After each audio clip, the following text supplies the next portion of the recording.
அன்புடன் goals kitchen. நாம இன்னைக்கு பார்க்க போறது ஒரு ஸ்வீட் ரெசிபி தான். பண்டிகைனாலே நமக்கு காமனா ஞாபகம் வரக்கூடிய ரவா கேசரி. வாங்க எப்படி செய்யறதுன்னு பார்க்கலாம். அதுக்கு ஒரு கடாய் இல்லைனா பேன் சூடு பண்ணிக்கலாம்.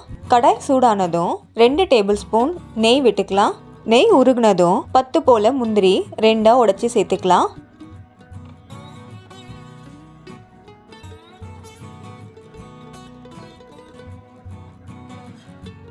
முந்திரி நல்லா பொன்னிறமாக வறுபட்டதும் 10 போல திராட்சை சேர்த்துக்கலாம்.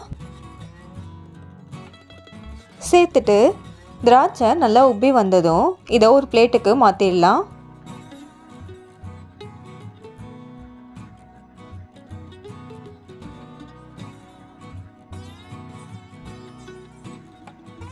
அடுத்து அதே கடாயில் மிச்சம் இருக்கிற நெய்யில் ரவையை வறுத்து எடுத்துக்கலாம். 1 கப் ரவை அதை நெய்யில் சேர்த்துடலாம். தேவைப்பட்டுச்சுன்னா இன்னும் 1 டேபிள் ஸ்பூன் நெய் சேர்த்துக்கலாம். நெய்யில் வறுத்து எடுக்கும்போது கேசரி நல்லா டேஸ்ட்டாகவும் வாசனையாகவும் இருக்கும். நல்லா ஸ்லோ ஃப்ளேமில் பொறுமையாக ஒரு 3லேருந்து 4 நிமிஷத்துக்கு வறுத்து எடுத்துக்கலாம். 1 கப் ரவை வேகிறதுக்கு 2 கப் தண்ணி சரியாக இருக்கும். இன்னும் கொஞ்சம் சாஃப்டாக வேணும்னா நம்ம 3 கப் சேர்த்துக்கலாம். தண்ணி நல்லா கொதிக்க ஆரம்பிச்சிருச்சு. இப்போ ஸ்டவ்வை சிம்மில் வச்சுட்டு 1/4 டீஸ்பூன் போல் ஃபுட் கலர் கேசரி பவுடர் சேர்த்துக்கலாம். கேசரி பவுடர் சேர்த்துட்டு ஒரு தடவை நல்லா கலந்து விட்டுட்டு நம்ம வறுத்து வச்சுருக்க ரவையை சேர்த்துக்கலாம். பொறுமையாக கொஞ்சம் கொஞ்சமாக சேர்த்துட்டு கிளறி விட்டுட்டே இருக்கணும், இல்லைனா கட்டி தட்டிடும்.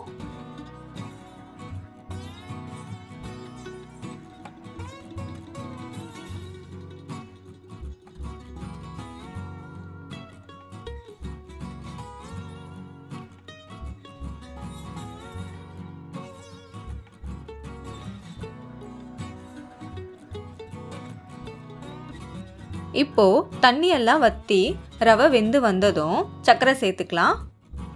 1 கப் ரவை எடுத்திருக்கோம், அதுக்கு 1 கப் சர்க்கரை சரியான அளவாக இருக்கும். இன்னும் நம்ம இனிப்பு தேவைப்பட்டுச்சுன்னா 1/2 கப் சேர்த்துக்கலாம். சர்க்கரை சேர்த்துட்டு பொறுமையாக நல்லா கலந்து விட்டுடலாம்.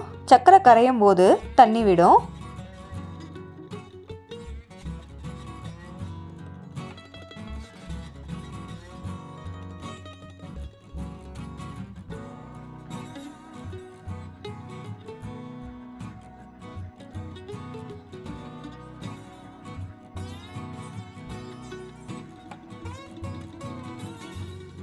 சர்க்கரை நல்லா கம்ப்ளீட்டாக கரைஞ்சி ஓரளவுக்கு கெட்டியானதும் 3 போல் ஏலக்காய் இடித்து சேர்த்துக்கலாம்.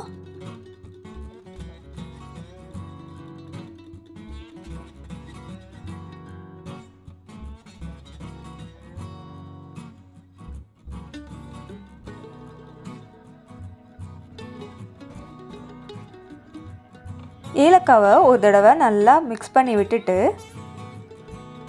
நம்ம வறுத்து வச்சுருக்க முந்திரி திராட்சையை சேர்த்துக்கலாம். கூடவே 3 டேபிள் ஸ்பூன் போல் நெய் சேர்த்துக்கலாம்.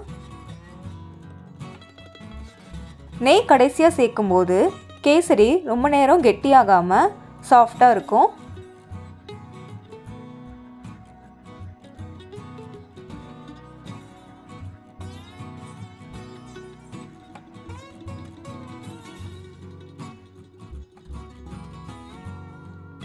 நெய் சேர்த்துட்டு ஒரு தடவை நல்லா கலந்து விட்டுட்டு ஸ்டவ்வை ஆஃப் பண்ணிடலாம்.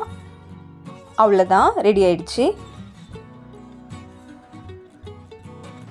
Tasty rava kesari ready.